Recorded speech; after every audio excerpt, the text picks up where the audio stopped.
I'm Mark Schofield from Inside the Pylon and the Bleacher Report NFL 1000 project. With the playoffs on tap, we're doing things a little different for the NFL 1000 project here in the postseason. I'm going to take a look at some schemes that you should be on the lookout for during each of the games, starting here on Wild Card Weekend.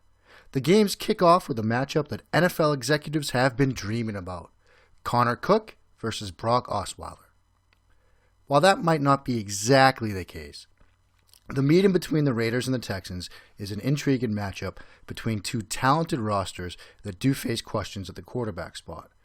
Rookie Connor Cook will get the nod for the Raiders after injuries to Derek Carr and Matt McGloin, while Brock Osweiler is back under center after Houston had turned to Tom Savage for the past few games.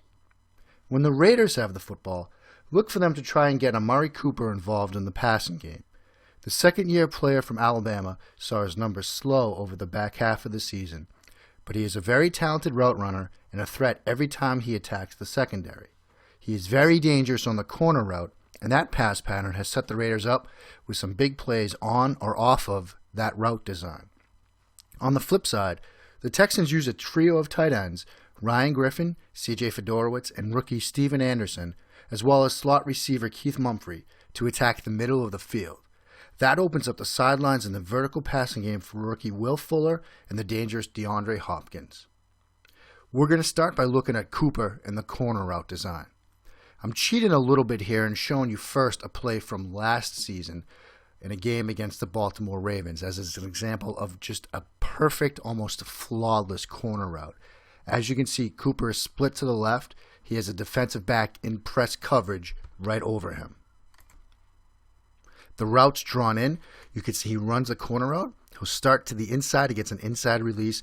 He's going to show a fake to the post and then break back to the corner. And when he runs this post route, watch how he involves the total body in this route, even showing a head fake to the middle of the field to help sell it.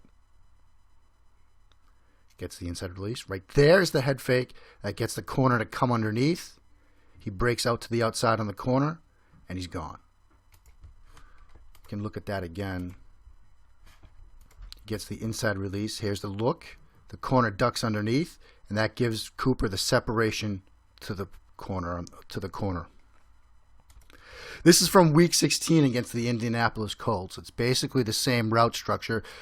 Cooper gets another inside release here and then uses pure speed. Doesn't need to show that much of a move to the post because he just accelerates away from the defender. Gets himself in great position for Carr to make a throw. The safety does come over the top, but it's a well-placed throw. Breaks back to the corner. Great adjustment here. You'll see it from this angle. Cooper releases inside, then breaks out on the corner. Throws in a tight window, but a great adjustment, gets both feet down. Inside release. Gets a little hold there. Runs away from him. Great adjustment to the ball. Now, I've shown you two corner routes, and the reason why I want to end on this play from Week 17 with McGloin under center now is that the corner routes set Cooper up for the eventual post corner or corner post route where he breaks to the post to the inside after showing you the corner route. If you look at this play, this is a 1st and 10 in that Week 17 game between Oakland and Denver. Look at the defense right here. You've basically got a stacked box, basically 10 in the box, anticipated run. Oakland's going to be seeing a lot of this, you can imagine, when Cook comes under center in this playoff game against the Houston Texans. A stacked box, anticipated run. We get Cooper here on the outside against Aqib Talib, and he's going to run what looks to be a corner route and then come back on the post. It's a great route. Gets Talib completely turned around, and Cooper is wide open. You see big pre-snap cushion, shows the post corner, comes back to the post, and he's got him beat. And Talib knows it, gives him a little pat right there. These are the types of throws that McGloin missed. Cook missed some similar throws as he came into the game in Week 17. Oakland's going to need Cook to hit those types of routes if they're going to go into Houston and pull off the win. Now let's look at some of the vertical concepts from the Texans, particularly DeAndre Hopkins and Will Fuller. We're going to start with Hopkins. This is a play from their Week 15 matchup with Hopkins matched up against rookie Jalen Ramsey. This was a great clash between these two young players, something going to be fun to watch in the AFC South going forward. Here, Hopkins is split wide to the left, and he's going to run that comeback route. We do see some pre-snap cushion here from Ramsey because he's worried about the vertical route. Hopkins does a great job pushing him on the vertical route before breaking back on the comeback route. This is one of the designs that Houston loves to use to get the ball to either Hopkins or Fuller on the outside.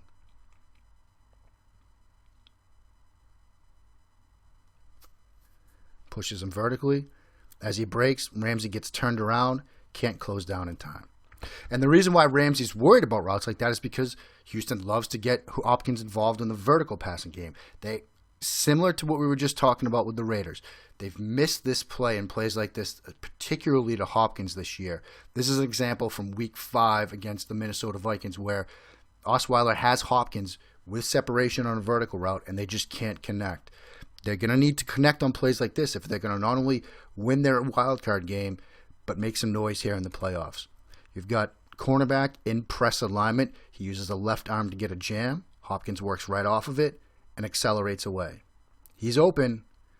Throw just doesn't get to where it needs to be. So that's Hopkins and how they use him on the comeback or vertical routes. Here's a look at rookie Will Fuller. Again, we're going to see from that Week 15 game, Fuller running the comeback route against Prince Amukamara, a veteran cornerback. Fuller also sees a bit of a pre-snap cushion, but still sells the vertical route, keeps that cushion, gets that separation when he breaks off on the comeback route, and gets himself in position to convert the first down. Pushes vertically. Fuller's very fast, so they have to be worried about it. Comes back, nice catch on the comeback route. Now here we see from Week 12 against San Diego, they move Fuller into the slot now, get him a little bit of separation from the sideline, but there he can use his speed. Just matched up in man coverage against that slot cornerback and just wins right off the line of scrimmage, gets to the outside and uses his speed to separate down the field and get in position for a big play. No jam, accelerates by him. Great adjustment to track this over the shoulder and pull it in. That's been one of the more impressive things to watch with respect to Will Fuller. He was sort of knocked a little bit for his hands and his ability at the catch point during the draft process, but he's been a revelation at the catch point here in his rookie season. So those are some of the route concepts that I'd expect to see in this Oakland-Houston matchup. You've got Amari Cooper running that corner route, which he's very good at, and that sets him up for that post route where he sells the corner route and then breaks over to the middle of the field, something that Houston secondary needs to be worried about as they enter this game on Saturday. On the other side of the ball, as I said, Houston likes to attack the middle of the field using their tight ends and their slot receiver right now, Keith Mumphrey, and that opens up the sidelines for what they'd like to do with both Hopkins and Fuller. Get the defense worried about the deep ball in those one-on-one situations so they can use both the comeback route to move the chains, and then when they can, take that shot down the field. I'm Mark Schofield. Thanks for watching this little edition of Scouting with Schofield for the Bleacher Report NFL 1000 project, taking a look at the wild card games. Again, thanks for watching. Enjoy the games, everybody.